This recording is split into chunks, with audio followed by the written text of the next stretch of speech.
Shalom bagi kita semuanya. Ibu-ibu yang dikasihi oleh Tuhan Yesus, hari ini kita belajar dari firman Tuhan dari Yohanes pasal 14 ayat pertama hingga ayat yang ketiga. Mari kita buka Alkitab kita, Yohanes pasal yang ke-14, kita akan membaca ayat yang pertama hingga ayat yang ketiga. Kita akan membaca secara bergantian, namun di ayat 3 nanti kita akan bersama-sama membaca ya. Yohanes pasal yang ke-14 ayat yang pertama hingga ayat yang ketiga. Saya akan membacakan ayat yang pertama, nanti ibu-ibu sekalian akan membaca ayat yang kedua. Di dalam ayat yang ketiga kita membaca bersama-sama. Demikian firman Tuhan. Janganlah gelisah hatimu. Percayalah kepada Allah, percayalah juga kepadaku.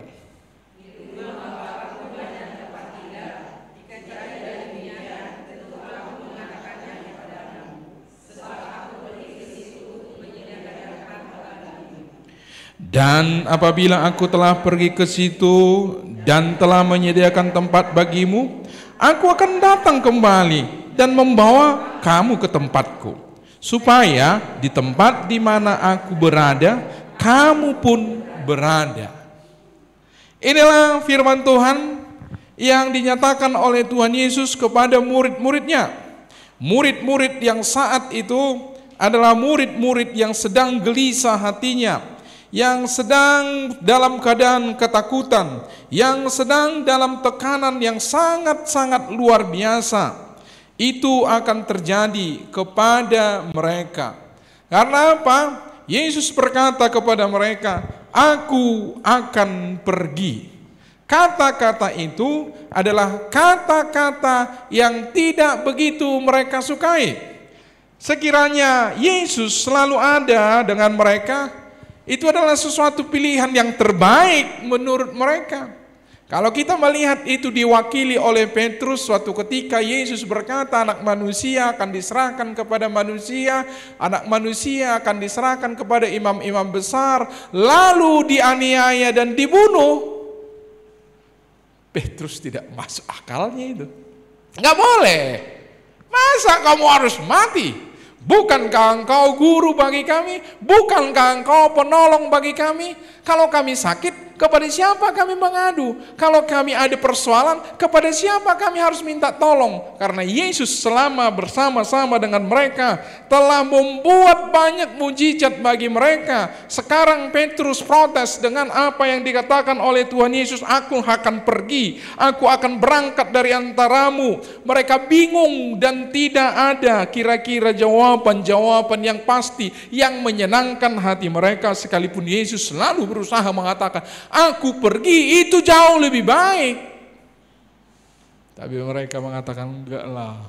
Kalau kau ada di sini, misalnya kami lapar seperti 5.000 orang, pernah kau berikan makan hanya 5 roti 2 ikan, atau kalau ada orang yang sakit dan seterusnya, ini kan jauh lebih baik lah Tuhan.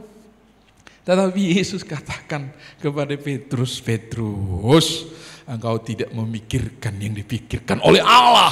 Engkau hanya memikirkan yang dipikirkan oleh manusia. Aku pergi ke sana, itu jauh lebih baik. Hari ini kita akan belajar makna kenaikan Tuhan Yesus, dan itulah yang akan dikatakan oleh Tuhan Yesus.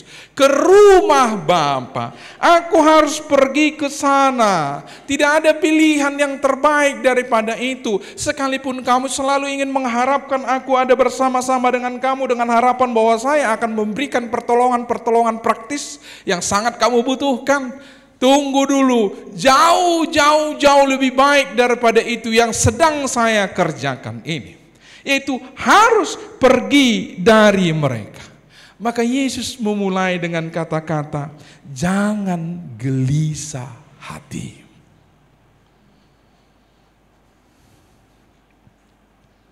Ia naik ke surga, menyediakan tempat bagi kita.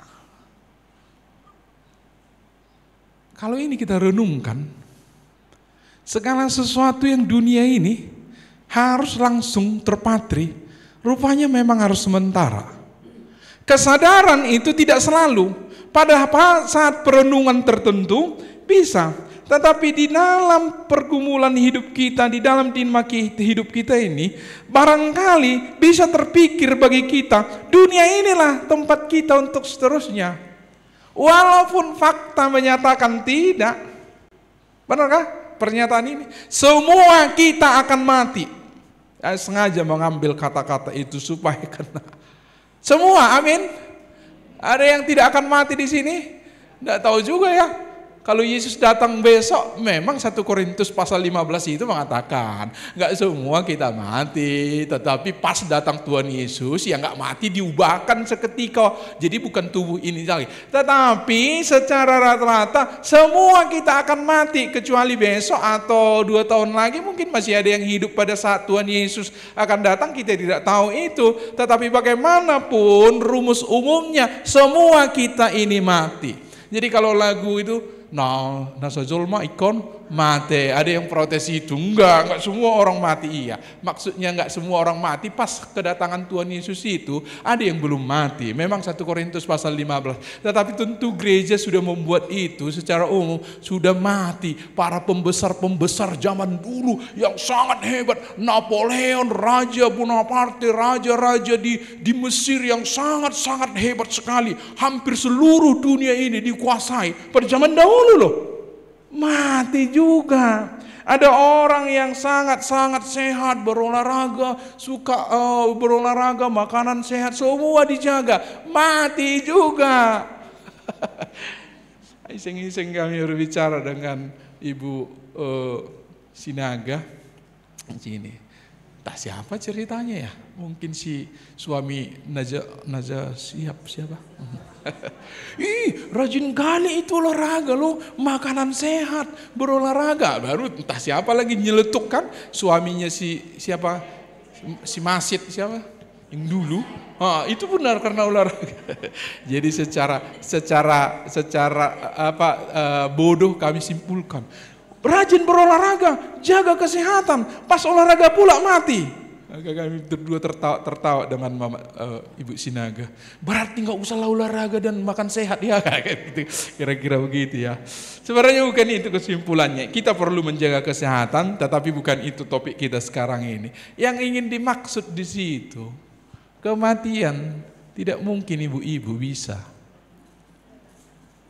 hindari. Mau kamu mewakilkan kepada orang? Zaman dahulu rasanya ada kepingin seperti itu. Saking kayanya raja-raja di Mesir itu, disinyalir itu pembuatan piramida-piramida, walaupun ada versi lain ya. Tetapi itu yang paling mungkin saya lihat. Mengapa? Untuk apa itu piramida itu? Penyembahan kepada agama mereka kah? Iya. Tetapi salah satu maksudnya itu adalah untuk bisa menghidupkan kembali raja-raja itu. Begitulah menakutkan kematian itu. Kematian bagi orang Batak saya kira itu diwakili dengan andung-andung. Lihat itu andung-andungnya.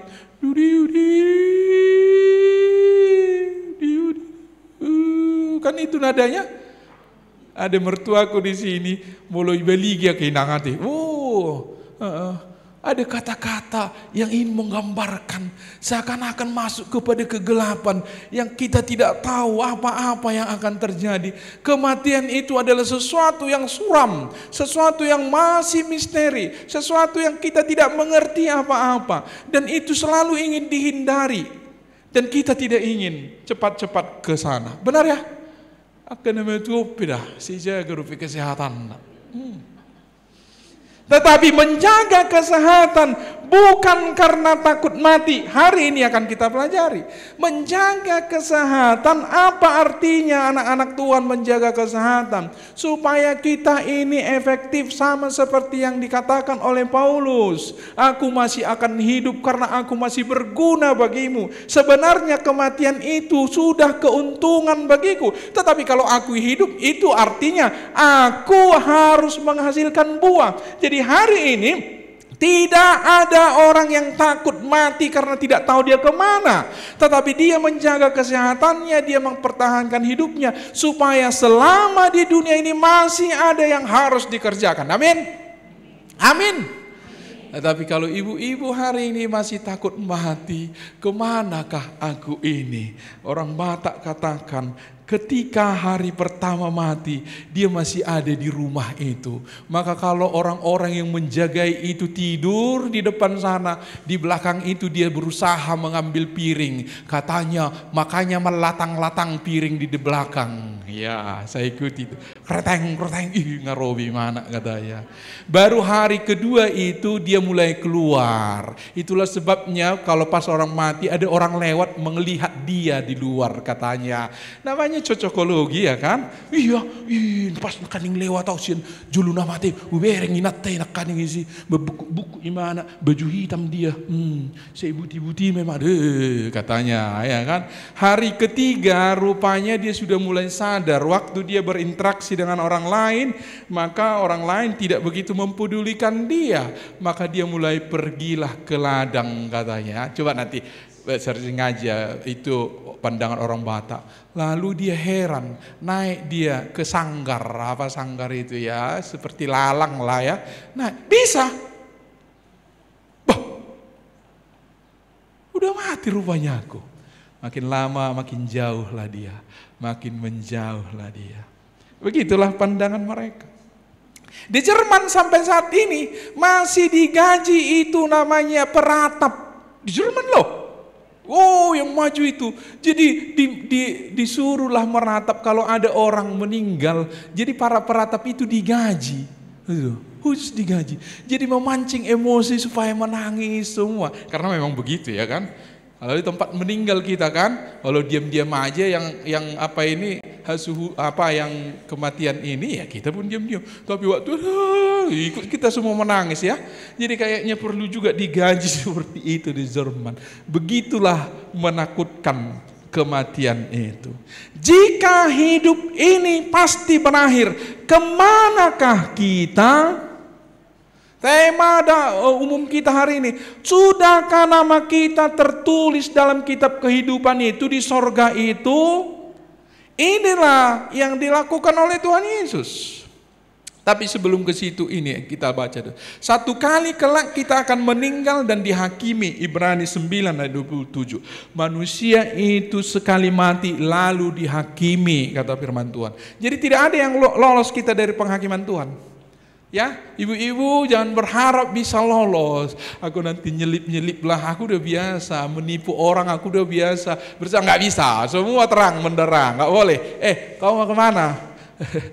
Mau ikut-ikut ke sana, udahlah. Oh bagianmu di sana. Kalau itu harus di neraka, bagianmu di situ nggak boleh. Diadili semua, tidak ada pandang bulu. Mau siapapun kita, seperti ini mendiskreditkan saya, tetapi ini biasanya bisa kita banggakan. Apakah kamu anak pendeta, anak penetua, anak perhangir, anak eporus, bahkan pemimpin gereja besar, orang tuamu adalah orang tua yang sangat dihormati di gereja? Tadi itu. Kamu bertanggung jawabkan kemana kamu pergi. Kemanakah kita pergi kalau harus dihakimi? Dan upah dosa ialah maut ya, kematian kekal. Tapi puji Tuhan Yesus menjawab. Inilah yang dikatakan oleh Tuhan Yesus. Kepada orang percaya Yesus berkata, ada yang masih gelisah menghadapi kematian? Bagaimana kalau tiba-tiba kita berdua tidak, ada tiba-tiba misalnya dikatakan ibu mengidap penyakit yang terminal. Masih takut? Ada yang ketakutan? Ibu-ibu masih memerlukan pelayanan pribadi. Saya mau mengatakan itu. Janganlah gelisah hatimu. Kegelisahan hati ini dimiliki semua bangsa dalam semua zaman. Seperti yang saya katakan, di Mesir raja-raja mereka berharap bahwa mereka akan masih bisa dihidupkan. Apakah itu oleh ilmu pengetahuan yang diharapkan, ataukah itu unsur-unsur majis? Karena di dalam piramida itu ada masukan matahari yang dianggap adalah sumber hidup itu kepada semua kuburan-kuburan di dalam itu. Ya walaupun ini tafsiran, walaupun ini beberapa versi, tetapi penjelasan itu betul. Jadi ada Ketika matahari dari sana, bulan-bulan tertentu, maka dia masuk, dia akan dipantulkan, dan tepat dia di kuburan-kuburan raja-raja yang sangat dihargai itu. Dan mereka itu berharap bahwa mereka akan masih bisa hidup. Tuhan katakan nggak bisa, ilmu pengetahuan pun mengatakan tidak. Termodinamika kedua ya, entropi. Para dosen fisika, entropi nggak mungkin balik ke belakang, karena ini sangat zigzag sekali. Jadi tubuh kita ini sedikit ini, nafas saya, darah saya itu waktu ditanam itu terurai, dan waktu itu terurai baunya itu kan jadi apa? Jadi uap ya, kan baunya kita ini kan udah terambil jadi bau sedikit, lengketlah di baju orang tertentu, dibawa kemana-mana. Jadi entropi itu tidak memungkinkan kita akan dihidupkan kembali secara fisik. Itu ilmu pengetahuan. Tapi Tuhan katakan jangan gelisah hatimu. Ada satu lukisan yang dilukis dalam sebuah buku pas saya baca itu, Allah yang ada di sana. Dia melukiskan satu lukisan seorang yang sangat frustasi sekali. Dia adalah pelukis yang sangat hebat sekali. Maka dari kanan dia katakan lahir dan terus menerus beraktivitas. Ada seorang tua di paling sudut kiri. Dia meringkuk seperti ini. Lututnya ini hampir ke sini. Jadi lututnya. Wah, gambar itu tentu sangat-sangat ekspresif. Kita yang tidak begitu tahu seni pun menunjukkan bahwa kesia-siaan semua yang sudah dilakukan ini rupanya akan ditinggalkan. Ada orang-orang yang miskin di situ, ada orang yang kaya, ada orang yang hina, ada orang yang mulia, semua. Dan dia berkata, aku adalah kau. Tetapi nanti, aku adalah kau ketika tawa dan tangis sudah berakhir. Aku adalah kau ketika kebanggaan dan kehinaan sudah hampir selesai. Tahu maksudnya? Jangan kau melihat aku meringkuk di situ, kau pun akan seperti itu. Tanpa kecuali, mau kaya, mau miskin, mau terhormat, mau hina, mau berprestasi, tanpa prestasi, semua rupanya sedang menuju ke sana. Seorang perempuan yang meringkuk. Nanti ibu bisa searching itu. Dari mana? Apa yang kita lakukan? Dari mana kita? Apa yang kita lakukan? Kemana kita? Langsung aja nanti tulis lukisan tentang itu. Ibu-ibu akan melihat ada seorang perempuan tua meringkuk di situ dan dia berkata, aku adalah kau. Nanti aku adalah kau ketika tawa dan tangis sudah tidak ada lagi. Aku adalah kau ketika semua pengharapan dan kekecewaan sudah selesai. Kita bagaimanapun akan meringkuk juga seperti dia, tertunduk. Ada satu burung putih di situ, dia katakan, entah apa. Para kritikus mengatakan bahwa itu adalah segala sesuatu yang dibanggakan. Filsafat, ilmu pengetahuan, kepintaran dunia ini. Burung itu dibuat lemas seperti ini. Mau yang burung mati atau burung apa kita pun nggak tahu. Tapi rupanya pelukis itu sengaja. Tidak ada yang bisa menolongmu. Dia pun akan terkulai seperti mati. Baik itu kekayaanmu, baik itu kepintaranmu, baik itu filsafat yang kau miliki. Dia pun tidak bisa menjawabmu.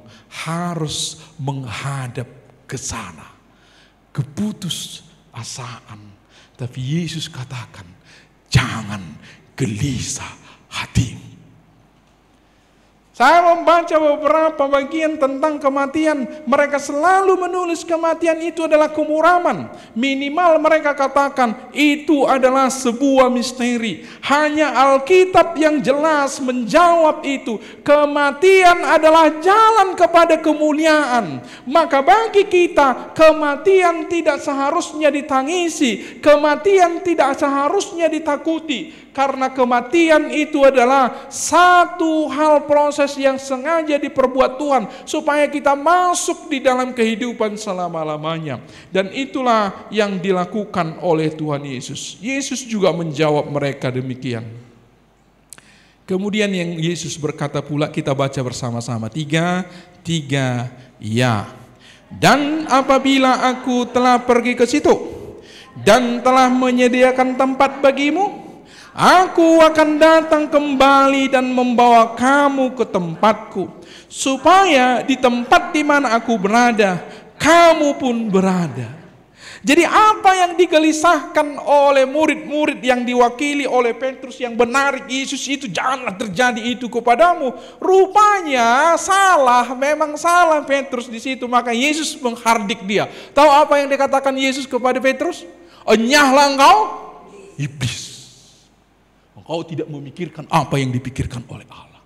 Rupanya Yesus punya pekerjaan, karya yang besar, menyediakan tempat bagi kita. Dan apabila aku telah pergi ke situ dan telah menyediakan tempat bagimu, aku akan datang kembali dan membawa kamu ke tempatku, supaya di tempat mana aku berada, kamu pun berada. Pertanyaan, mengapa Yesus pergi ke sorga? Yang pertama apa? Menyediakan tempat bagimu. Gak perlu kita buat, mau menyediakan persil lah, menyediakan rumah. Memang pikiran kita ini pun pikiran tetap duniawi ini, ya kan? Kan ada seperti itu. Jangan ibu-ibu seperti itu. Tapi saya ceritakan dulu, supaya jangan salah memikirkan surga itu. Nanti rumah Bang Pak Ramlan ini besarlah di situ karena penginjil dia. Karena memang penginjil ada yang mengatakan itu. Nanti upahmu besar di surga, itu artinya bahwa kita ini akan berbeda-beda di situ. Di situ tidak ada itu. Semua kita akan di dalam kasih. Gambaran Alkitab tentang surga itu adalah di mana kasih menyelimuti kita semua. Tidak ada cemburu, tidak ada tangis, tidak ada hal-hal yang membuat kita ini gelisah. Amin. Senang, bersukacita. Bersukacita kita semua di situ. Nggak usah pikir-pikirkan sama Petrus. Ditobis mamanya. Bilang dulu sama Tuhan itu. Apa mau ku bilang? Nanti kalau sampai dia di kerajaannya, aku di kiri, yang satu di kanannya. Tahu Yesus jawab itu? Apa jawabnya? Tahu? Kalau kau mau besar, biarlah kamu yang paling kecil di dunia ini. Lalu jawaban Yesus secara umum untuk itu tahu apa? Kamu membawa pikiran dunia ini ke surga. Padahal doa yang diajarkan Tuhan Yesus apa? Datanglah kerajaanmu, jadilah kehendakmu, di bumi seperti di sorga. Pikiran manusia tetap pikiran manusia. Pikiran dari bumi ini mau dibawa ke sorga. Tidak. Sorga itu yang akan dibawa ke bumi ini. Pikiran-pikiran demikian. Yang tidak hanya mementingkan diri sendiri. Di sana semua itu akan terhapus. Jadi jangan tetap pikiranmu kayak pikiran manusia. Maka ada orang menggambarkan surga itu. Wah, di sana segala sesuatu bisa. Kamu ini bisa memiliki istri 3, 6, 7, 8, entah 20, ya kan? Mereka lah itulah. Kita penuh kasih dan penuh kemuliaan. Yang jelas tempat kita ada di sana karena Yesus sudah menyediakan. Udah ada tempat ibu-ibu di sana? Karena apa? Karena apa? Karena Yesus menyediakan. Jangan-jangan bukan untuk ibu disediakan. Karena apa? Amin. Kalau ada yang belum yakin, nggak usah malu-malu, minta dilayani. Mana supaya aku yakin? Aku udah tua, aku udah lama ini. Tidak lama lagi aku di dunia ini. Jangan-jangan ibu-ibu belum yakin. Ibu-ibu memerlukan itu. Jadi jangan datang ke sini kesia-siaan. Tidak tahu kita. Yesus sudah menyediakan. Maka Filipus bertanya, bagaimana kami datang ke sana? Sebenarnya Yesus sudah jawab. Tidak perlu kamu berjalan ke situ. Aku yang datang menjemput. Bisa? Oh.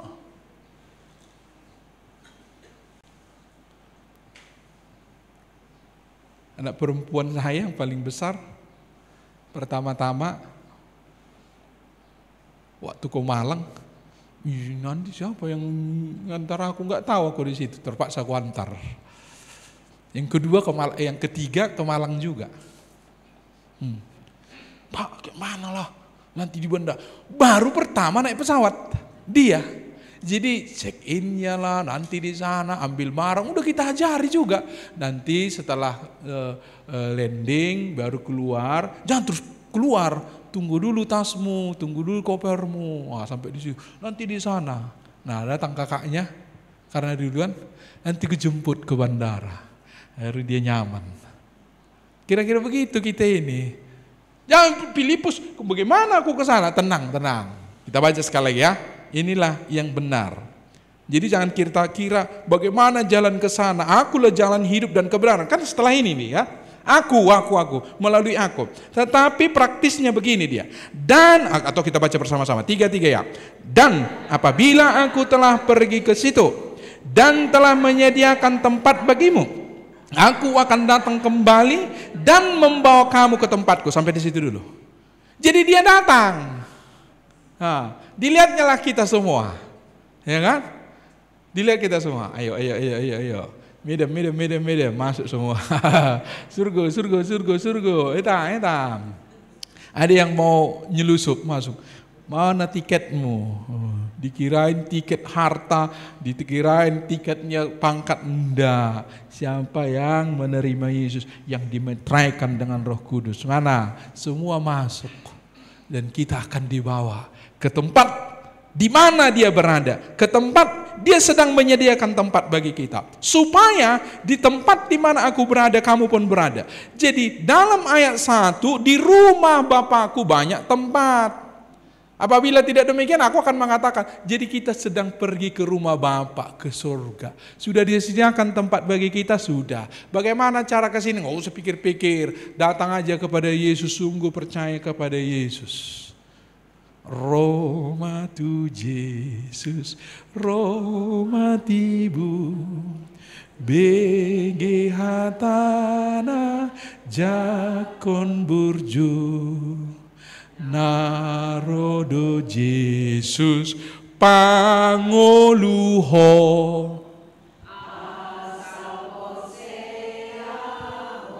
Iya, percayalah. Yesus katakan, akulah jalan hidup dan kebenaran. Kamu tinggal tunggu saja. Aku mengingat semuanya, tak akan terlupakan. Oh, mana dilupa? Suatu ketika begitu, namaku udah pernah ditulis, mau retreat kami, rupanya udah habis tempat. Lupa aku eda namamu. Enggak ada yang lupa Tuhan. Ya, diingat semua, dicatat semua. Maka perlu kita pastikan nama kita sudah tertulis tidak di dalam kitab kehidupan itu. Bagaimana caranya? Tidak lain, tidak bukan, datang, percayalah sama Tuhan Yesus. Amin. Kalau belum, sekali lagi, kok diulang-ulang Bapak ini. Iya, ini sangat penting sekali. Jangan nanti semua udah masuk, mana sih siapalah, sebutlah dulu namamu. Kok nggak ada? Kawan Mariaku dulu itu. Mana? Mungkin di sudut-sudut sana dilihat, tak ada. Wah, sedang iso di mana? Kenapa di sini? Dilihatlah di Rikajuan. Kita seperti Abraham itu ya. Mungkin aja tidak, tetapi ilustrasinya ke Abraham. Dilihat, seberang sana dia. Padahal baik kali itu loh. Kaya lagi. Maksudku ya, kalau kaya itu tadi kan udah tersingkir. Barangkali baik ke sini, itu maksud saya. Kalau yang tadi kan kaya berhikmat kan udah nggak adil. Yang baik ke sini. Nih kalau disuruh itu misalnya buat teh langsung rajin, mengepel pun mau dia. Saya tidak mau mengatakan bahwa itu salah ibu-ibu, bukan. Tetapi ada kalanya inilah penyakit orang baik. Kok ada penyakit orang baik? Suatu ketika di I3 itu dibuat kabar baik untuk orang buruk, kabar buruk untuk orang baik.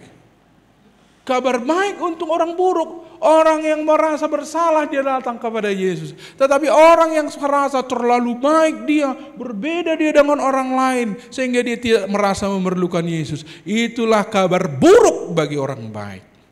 Kurang baik apa? Pemuda yang datang kepada Tuhan Yesus itu. Tuhan, aku sudah melakukan ini dan itu dan ini. Apalagi yang dapat kulakukan supaya aku ikut dalam kerajaan-Mu? Yesus katakan apa?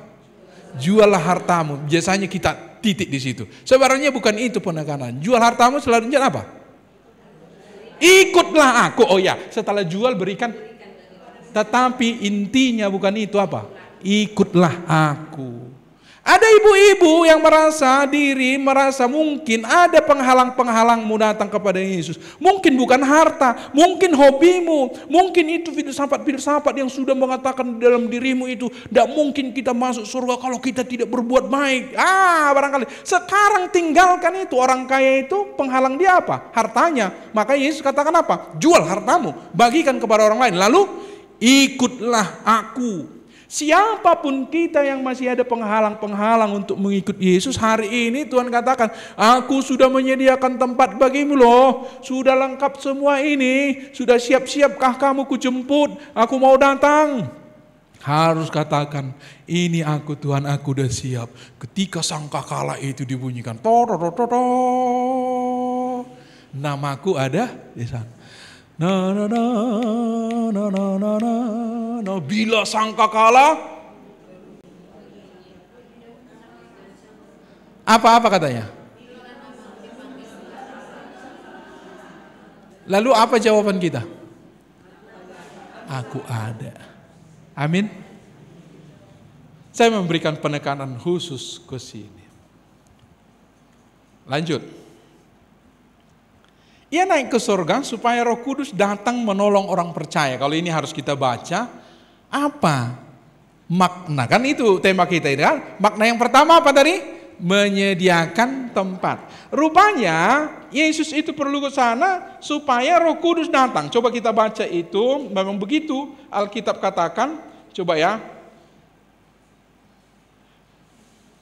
Pasal 16 ayat 7. Kita baca bersama-sama ya. Tiga, ya. Namun benar yang kukatakan kepadamu adalah lebih berguna bagi kamu jika aku. Oke, ulangi kita baca bersama-sama, tapi lambat saja. Penekanannya harus jelas. Jadi membaca itu jangan asal dibaca, supaya langsung tab. 3 ya.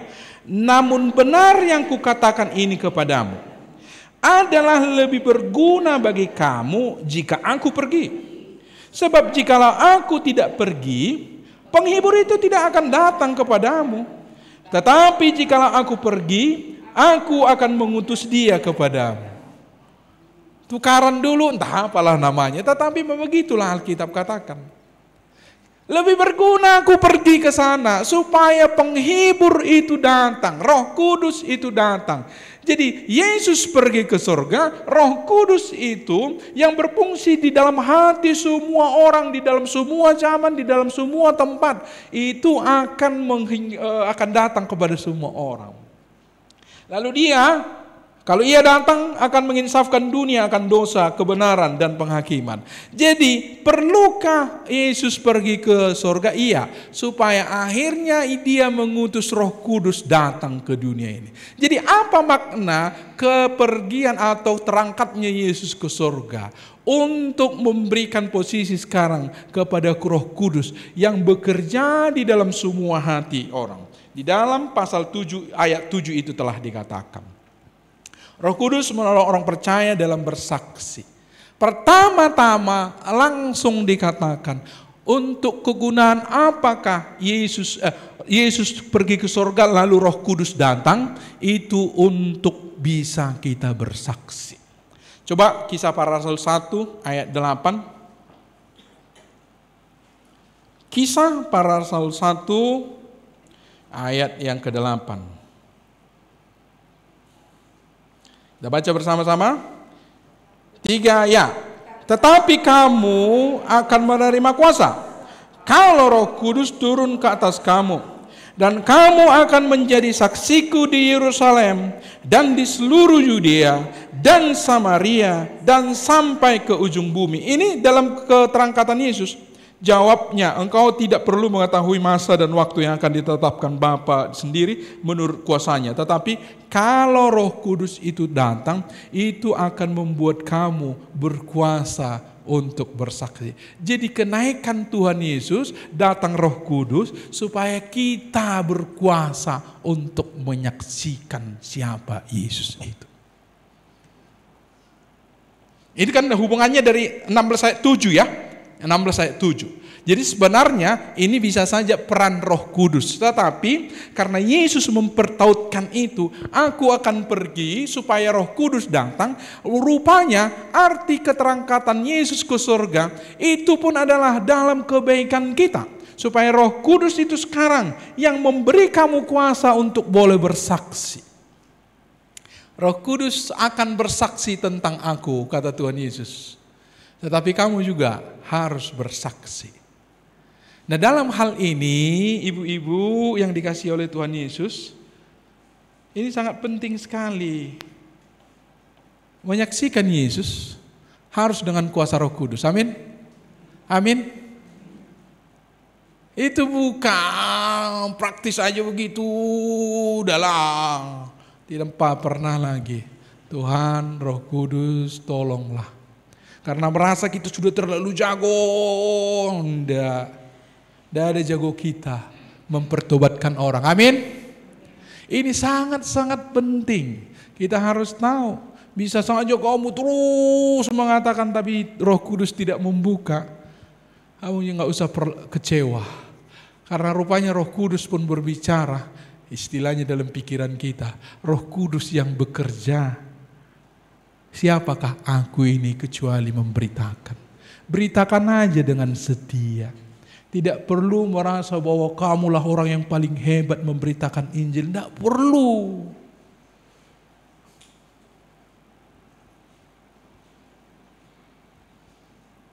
Pergi ke orang tertentu, beritakan. Yesus yang mati, Yesus yang sudah bangkit, itu akan mengubah dia. Dan Roh Kudus akan bekerja. Sebenarnya ini seperti yang saya katakan tadi, peran Roh Kudus ini. Tetapi rupanya Roh Kudus itu datang setelah Yesus berangkat. Maka dalam peran-perannya ini kita percepat saja. Roh Kudus mengingatkan kita apa yang Alkitab katakan. Ya. Nah, sebelum Yesus berangkat ke sana tidak bisa terjadi itu.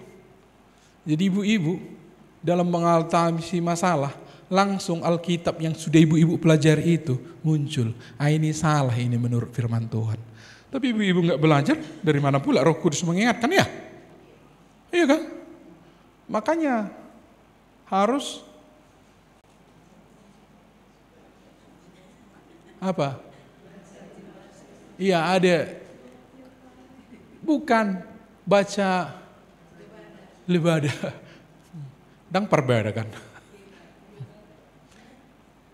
Baca, dengar Alkitab. Di pemuda selalu itu dimunculkan. Untuk ibu-ibu yang malas atau tidak bisa baca, jangan malas ya kan. Bisa bukakan hari ini misalnya kita dapat sebentar ya. Contoh ya, ibu-ibu jangan merasa bahwa ini adalah enggak dokter udah honon, enggak lah. Jadi ada di sini untuk hari ini 27 Mei ada apanya suaranya. Santapan Harian Selasa 27 Mei 2025. Jadi untuk ibu-ibu yang sakit pun bisa dengarkan ini. Enak pula dia cara bacanya, enggak seperti itu, enggak. Lembut dia bicarakan. Sorry ya, saya telah sudah ia terima melalui perjumpaannya dengan malaikat. Dan sepertinya Bileam tidak menginginkan teguran Allah datang kepadanya lagi. Tidak ada di antara kita yang tidak baca Alkitab. Supaya Roh Kudus mengingatkan kita dengan itu. Karena fungsi Roh Kudus itu kan itu. Jadi setelah Yesus pergi, Roh Kudus diutus kepada kita untuk mengingatkan kita dengan firman Tuhan itu.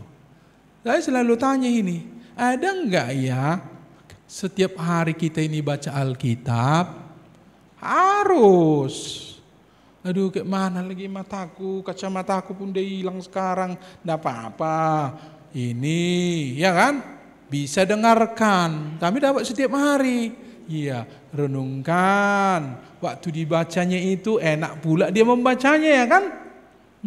Titik komanya jelas, sehingga pesan langsung kita mengerti.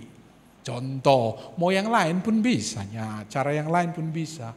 Tetapi karena sudah ada fasilitas seperti itu, di rumah sakit pun bisa kita suruhkan. Roh Kudus mengingatkan kita, apa yang dikatakan Alkitab sudah. Ya, Roh Kudus mengajar kita hidup berkenan kepada Allah, baca saja nanti. Karena ini cenderung kepada peran Roh Kudus kan. Tetapi perlu saya buat, karena itu Yesus pergi, Roh Kudus datang. Roh Kudus membantu pengharapan yang berlimpah-limpah. Mungkin bahannya ini nanti boleh di copy, terserahlah. Roh Kudus membantu kita dalam doa dengan keluh kesah yang dalam di hadapan Allah, ya kan? Ibu-ibu kadang kan udah nggak bisa lah, sesak. Mau ngomong apa pun nggak tahu. Roh Kudus membantu kah? Keluhan-keluhan yang tak terucapkan lagi. Itu peran Roh Kudus. Oke. Kita baca tiga ya. Yesus naik ke surga untuk memberikan pengharapan dan kepastian. Coba kita baca ini dari Kisah Para Rasul. Tadi sudah sampai di sini tadi belum. Kita membaca tiga ya. Dan berkata kepada mereka, "Hai orang-orang Galilea, mengapakah kamu berdiri melihat langit? Yesus ini yang terangkat ke surga meninggalkan kamu akan datang kembali dengan cara yang sama seperti kamu melihat dia naik ke surga." Mereka terbengong. Iya, kalau gambar-gambar yang ibu-ibu lihat tentang kenaikan Tuhan Yesus, apalagi relief-relief yang lama lah ya. Kalau sekarang ini barangkali tidak. Dan kayaknya itu lebih cocok. Terangkat begitu. Itu adalah sesuatu pengalaman yang luar biasa sekali. Dan mereka lihat dan saksikan dengan mata kepala mereka sendiri. Dan Yesus yang bangkit itu sudah mereka lihat. Yesus bersama-sama dengan mereka 40 hari. Ya, 40 hari lalu Yesus terangkat, ya kan? 10 hari kemudian itulah hari Pentakosta, hari ke-50. Jadi coba ingat cara mengingatnya itu.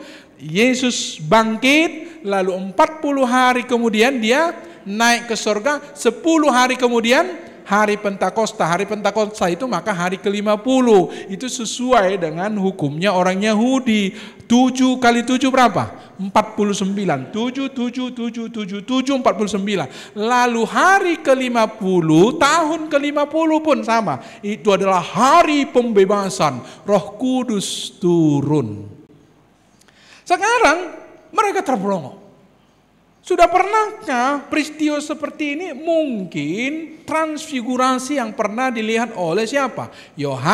Petrus, Yakobus, dan Yohanes. Ketika itu mereka melihat, ada Elia, ada Musa, ada Yesus di situ. Dan cahaya itu sangat luar biasa sekali. Sampai Petrus katakan, kami dirikanlah di sini 3 tenda ya. 1 untukmu, 1 untuk Musa, 1 untuk Elia. Belum, kata Tuhan Yesus. Jangan beritakan ini sebelum aku naik ke surga ya, katanya. Jadi penulisan itu setelah naik nanti Yesus ke surga. Tetapi kali ini beramai-ramai mereka melihat, jadi seperti surga itu ada awan-awan yang naik, semakin naik, nampaknya semakin gak nampak lagi. Lalu malaikat berkata, aina marhuwaduhamu. Dan berkata, ini malaikat ini. Dan berkata kepada mereka, hai orang-orang Galilea, mengapa kamu berdiri melihat ke langit? Yesus ini yang terangkat ke sorga meninggalkan kamu akan datang kembali dengan cara yang sama seperti kamu melihat dia naik ke sorga. Bagi mereka itu adalah sesuatu yang tidak mungkin. Rupanya mereka melihat Yesus naik. Yesus yang sudah bangkit itu, itulah yang membuat mereka bergelora. Datang lagi Roh Kudus menguatkan mereka. Petrus yang takut akan mati, Ini kan kawan Yesus ini, kata perempuan. Oh enggak kenal aku itu. Jangan asal ngomong kau. 2, 3 kali sebelum ayam berkokok, udah 3 kali dia sangkali Yesus. Karena apa? Takut mati. Tetapi setelah peristiwa ini, dia melihat Yesus bangkit, dia melihat Yesus terangkat ke surga. Roh Kudus menguatkan mereka. Satu kali Petrus diancam, dengan kuasa mana kau menyembuhkan orang buta ini? Tarik itu semua kesaksianmu. Bagaimana kami akan menariknya? Kalau nyawaku pun sekarang kamu kuserahkan, terserah. Dan menurut tradisi, Petrus itu mati karena apa? Tahu? Karena menyaksikan Yesus yang bangkit dan sudah naik ke surga itu. Ceritanya kira-kira begini. Petrus dan murid-muridnya diancam. Kamu akan mati kalau kamu terus mempertahankan kesaksianmu ini bahwa Yesus telah bangkit dan telah naik ke surga. Gak apa-apa. Kamu akan mati. Pertama-tama katanya murid-muridnya yang dibunuh. Tentu sedih hati Petrus. Tetapi masa saya menyangkali apa yang saya lihat? Sekarang kau. Mungkin karena murid-muridmu, kamu rasa tidak apa-apa. Sekarang kau. Silahkan. Dan menurut cerita itu semua mereka tersenyum. Baca, coba searching nanti. Kematian murid-murid Tuhan Yesus. Ada yang digoreng loh. Memang di Pamanggangan. Ada yang ditarik-tarik kuda di jalan raya. Coba bayangkan itu. Pernah ibu-ibu jatuh dari sepeda motor? Aduh, mau seminggu. Jangan-jangan lebih ya kan? Hari pertama, hari kedua demam lagi kita. Sakit kali itu. Ini diseret-seret loh. Apa mereka mundur? Tidak. Apa penyebabnya coba? Kalau mereka tidak lihat langsung, maka nggak mungkin. Itu yang dikatakan oleh Paulus di dalam 1 Korintus pasal 15. Kami pun mana mungkin kami mau mati. Maksudnya ikut juga rasul-rasul yang lain. Berantem dengan singa di glosium itu.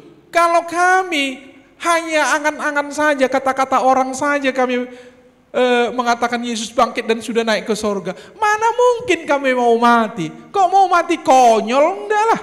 Kalau saya katakan kepada ibu-ibu di sini, beberapa kali saya sudah katakan itu. Di sini di jalan sebelah kita ini udah dibangun di situ tingkat 20. Mana ada? Kalau nggak ada, kupotong telingamu ya, kata orang yang suka motong telinga. Mau ibu-ibu sampai kita ke situ kita saksikan, nggak ada dibangun pelajar situ tingkat 20. Ibu bodoh kali, sorry ya, agak kasar. Bodoh kali lah ibu. Masa hanya karena berita bohong telinga ibu mau diputus? Bisa mengerti maksud saya? Murid-murid pun mana mungkin mereka mau mati, disiksa bukan masih tapi nggak sempat berpikir kan? Kalau dipotong lehernya itu, iya benar. Nggak sempat dia. Waktu diseret-seret itu, ampun. Betul nggak adanya kulihat itu. Sakitnya lama loh.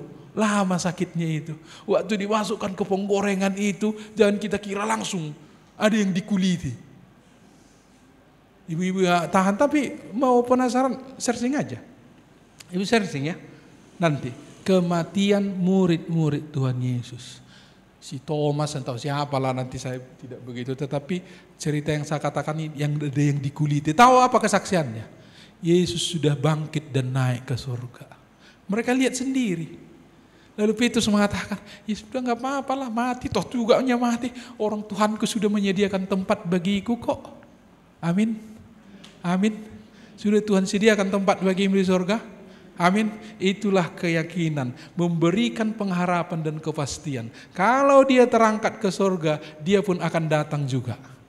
Dengan kepastian yang sama. Kita tinggal menunggu saja. Menunggunya seperti pencuri malam, berjaga-jaga dan berawas-awas. Jangan lengah dalam arti, jangan kamu ikut di dalam permainan dunia ini. Tuhanmu akan datang, dia sudah menyediakan tempat bagimu. Hidupku harus sama seperti apa? 5 perempuan yang bijak itu. Mereka mengisi minyak ke lampunya. Mereka mengisi hidupnya untuk hal-hal yang benar. Mereka hidup di dalam dunia ini. Memang dunia ini dengan semua prinsipnya. Wah, nggak apa-apanya itu Eda. Menipu sekali-sekali ya. Emang udah di sorga kita ya. Dia tidak mau mengisi hidupnya dengan itu. Biarlah aku seperti ini. Tidak apa-apa, berkat Tuhan tidak akan berkurang kok kepada orang-orang yang nggak mau menipu. Begitulah mereka hidup. Karena mereka punya pengharapan di sorga. Bukan hanya di dunia ini ya. Kalau hanya dunia ini memang Paulus katakan dalam 1 Korintus, kalau tidak ada kebangkitan, marilah kita makan dan minum, kawin mengawinkan. Kita juga lakukanlah segala sesuatu yang jahat. Kok toh juga mati kok nanti kita ini, kata Paulus. Tetapi karena kamu punya pengharapan di sorga, hiduplah benar. Dunia ini kita harus kelola dan nikmati. Nikmatilah apa yang dikatakan Tuhan. Tetapi jangan hatimu terpaut di sini. Karena hartamu yang sesungguhnya ada di sana. Sudah disediakan Tuhan, amin. Ketiga, keempat. Pembelaan dan doa Kristus bagi umatnya. Mari kita baca dulu ini saja ya. Tiga. Jadi nanti baca Roma 8 ayat 34. Oh, saya buat rupanya. 3 ya. Dalam surat Roma pasal 8 ayat 34, Paulus menulis begini.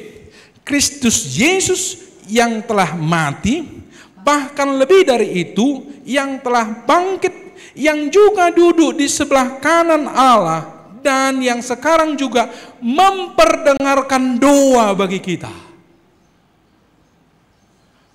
Ada yang letih lesu, berbeban berat, akan doa-doa kita itu terhalang oleh tembok-tembok kita ini.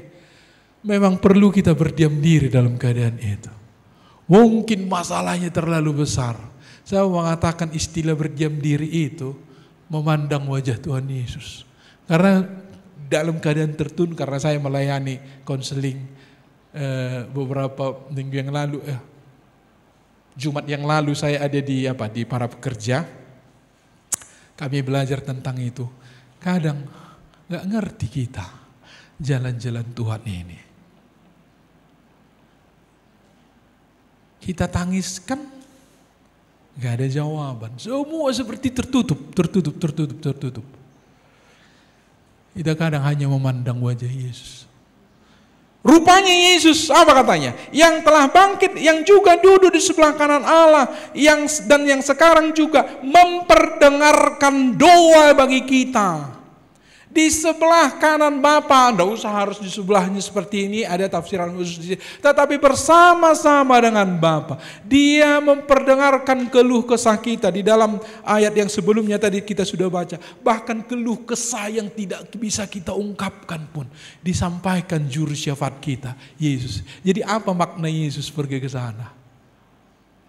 Menyampaikan permohonan kita. Bukan salah minta doa kepada hamba Tuhan, tidak apa-apa. Kita harus saling mendoakan. Tapi saya harus melatih ibu-ibu, berdoalah dengan Bapamu, dengan Tuhan Yesus yang di sebelah kanan Tuhan Yesus itu. Yesus menyampaikannya. Amin. Ya, sorry, jadi nggak perlu ada penghubung ya, orang kudus yang lain. Sorry untuk yang punya pandangan seperti itu. Tapi ini menurut Alkitab, Yesus sendirilah juru syafaat kita. Waktu kita tidak bisa lagi mengungkapkan dengan kata-kata. Pandang ajalah Tuhan Yesus dan Dia lihat hatimu. Tuhan, mau ngomong apapun kayaknya aku nggak tahu lagi. Mau kau minta ini, kadang permintaan kita ini ada masalah nanti ke sini. Kalau kita minta ini ada masalah nanti ke sini jadi ruwet. Yang mana sesungguhnya Tuhan yang kau inginkan? Udahlah, maksudmu lah. Kenaikan Yesus mengukuhkan perannya sebagai pembela dan pendoa syafaat bagi umatnya di hadapan Bapa. Amin. Jadi apa makna kenaikan Tuhan Yesus? Rupanya juga itu untuk ibu-ibu. Ada yang berdoa di sebelah kanan Bapa dia, naik ke surga. Dia sebelah kanan Bapa, berdoa untuk kita, berdoa untuk anak-anaknya. Amin.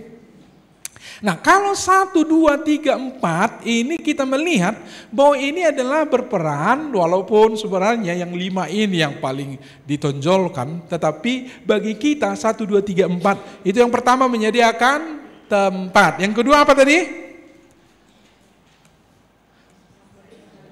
Ia naik ke surga supaya Roh Kudus datang ya, menolong orang percaya. Yang ketiga, naik ke surga memberikan pengharapan dan kepastian. Kepastian ini sudah tahu tadi ya, bahwa mereka melihat, sepasti itu juga Yesus akan datang. Nah, yang keempat kita sudah baca ini. Sekarang kita akan masuk yang kelima, pembela dan pendua syafaat bagi umatnya. Mari kita lihat yang kelima ini, bukti peninggian Allah kepadanya. Yesus, dia harus dimuliakan karena dari tadinya dia dari sana. Pada mulanya adalah firman. Firman itu bersama-sama dengan Allah dan firman itu adalah Allah. Tidak ada yang datang dari sorga kecuali dia yang telah turun. Ya. Jadi sekarang kemuliaan Tuhan itu dalam bentuk yang berbeda sekarang disodorkan. Apa itu? Kenapa saya katakan dalam bentuk yang berbeda? Rupanya penyiksaan Tuhan Yesus, penyaliban Tuhan Yesus, itu dalam bahasa Alkitab juga itu adalah pemuliaan Tuhan Yesus. Tetapi di dalam bentuk penderitaan. Sekarang pemuliaan Tuhan Yesus diberikan dengan pengangkatannya kembali ke sebelah kanan Allah Bapa. Dialah pencipta segala-galanya. Orang yang menghina dia akan tertunduk lemas. Nanti kitab Wahyu itu mengatakan akan malu. Aduh gunung, timpakanlah kepadaku, aku tidak sanggup melihat.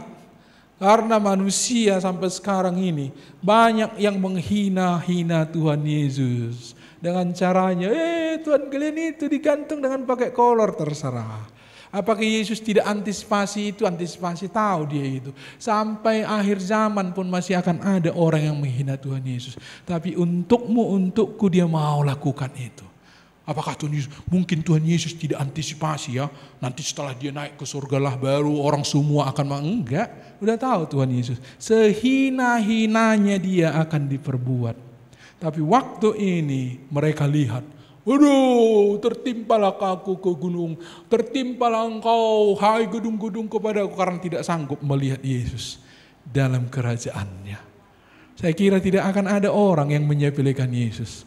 Waktu itu mereka dengan pongahnya, kau raja orang Yahudi ya, mereka ngambil kain, katanya ke kepala yang tertawa mereka. Ore, inilah raja orang Yahudi. Mari kita buat mahkota. Lihat kiri kanan apa ya mahkotanya apa? Ada duri sana. Apa dulu? Pilih-pilih dulu. Udah cocok. Kurang besar sedikit, nanti nggak bisa masuk kepalanya. Begitulah saya dramatisir sedikit. Udah. Jadi duri-durinya entah kemana-mana.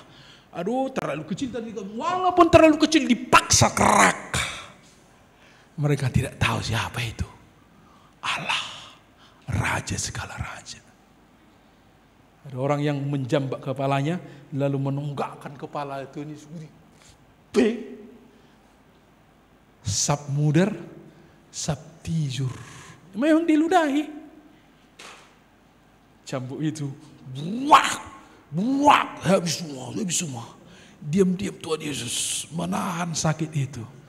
Seperti domba yang dibawa ke pembantaian. Mereka tidak tahu siapa itu. Allah, pencipta langit dan bumi. Tetapi dia diam. Pada saatnya dia ditinggikan. Karena kan Yesus merupakan bukti peninggian Allah Bapa kepadanya. Seperti yang tercantum dalam Efesus 1:20-23. Kita baca dulu Efesus 1 ayat 20-23. Mari kita baca itu. Efesus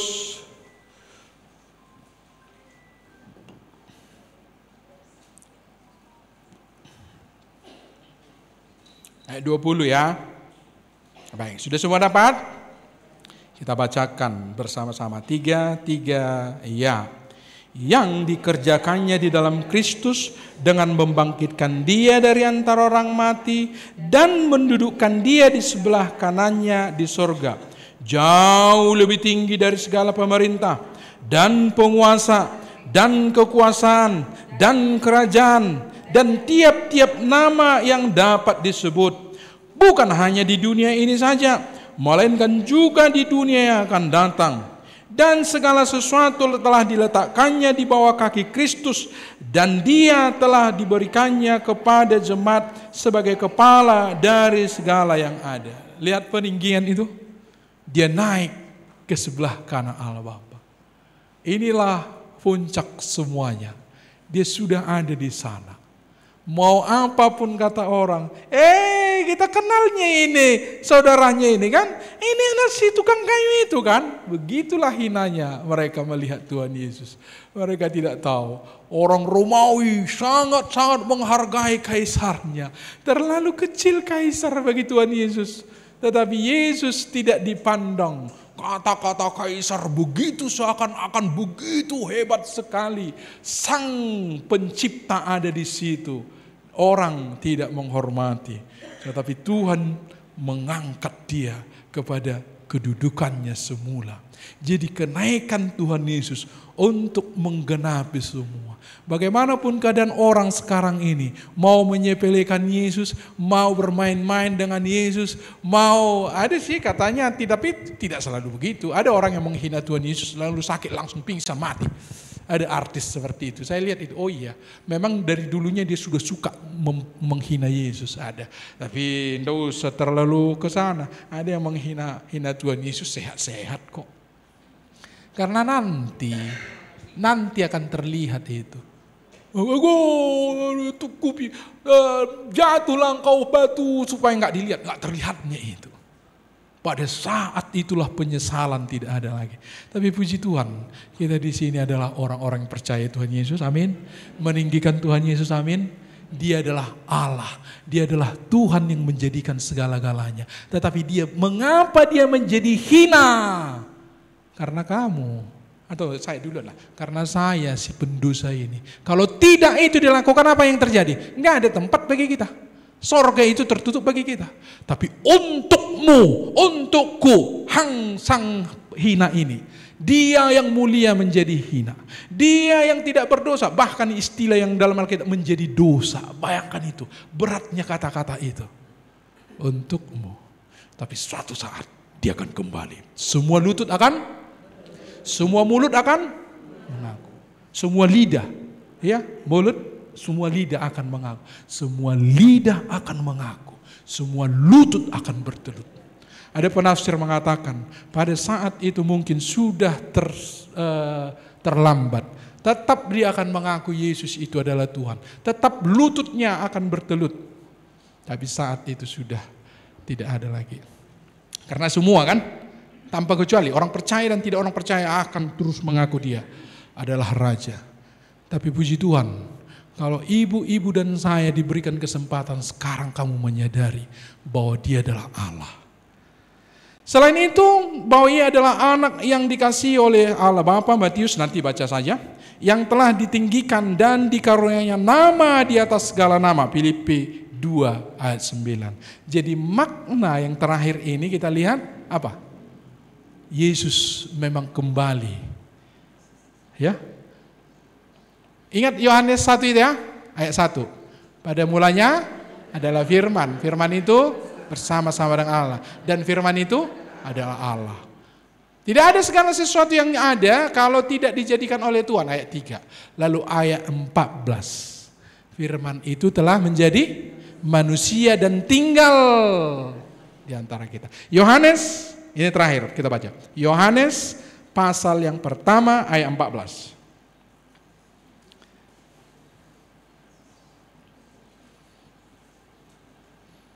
Ada semua dapat? Yohanes pasal 1 ayat 14. Kita baca bersama-sama ya. 3 ya.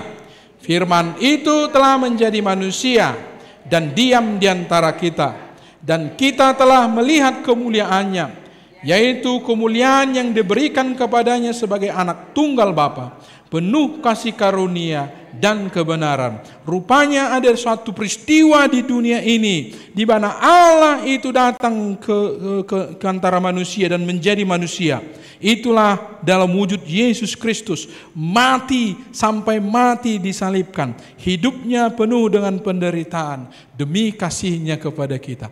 Jangan ada orang yang menyepelekan Tuhan Yesus, dan marilah kita terus bersyukur melihat penolong kita itu adalah penolong yang total memberikan dirinya. Waktu dia katakan di salib itu sudah selesai. Tahukah ibu-ibu maksudnya? Genap total semua sudah Tuhan Yesus perbuat bagimu. Mari kita tunduk kepala.